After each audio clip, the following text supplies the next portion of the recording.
Dobrý den, dámy a pánové, mé jméno je Mikey Zero a já bych vás chtěl tady tím dílem uvítat u prvního dílu ze hry Team Fortress 2.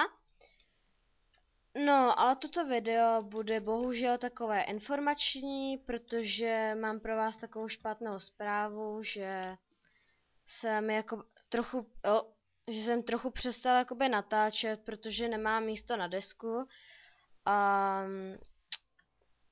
Takže je to takový blbý, ale za týden budu mít nový počítač, takže budu mít všechno nový.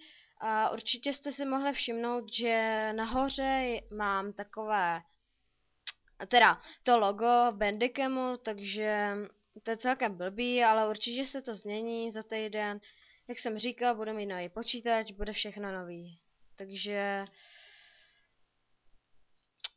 tím bych se vám chtěl omluvit, ale i toto video. Chtěl bych natáčet takové 20-minutové videa, ale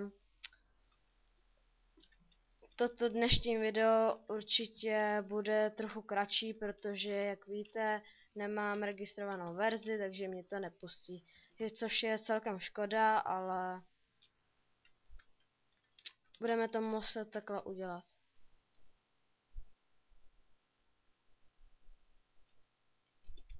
Tak, napijeme se svého. Aha, tak nic, tak to bylo celkem omyl a já vím, že tohle video bylo takové kratší a jinak ještě bych chtěl natáčet pak nějaké dobré hry, třeba jako Minecraft, Left 4 Dead, No More Room in Hell, určitě Team Fortress, to mě baví hodně a chtěl bych i Hexy celkem. Takže se máte na co těšit a asi čau.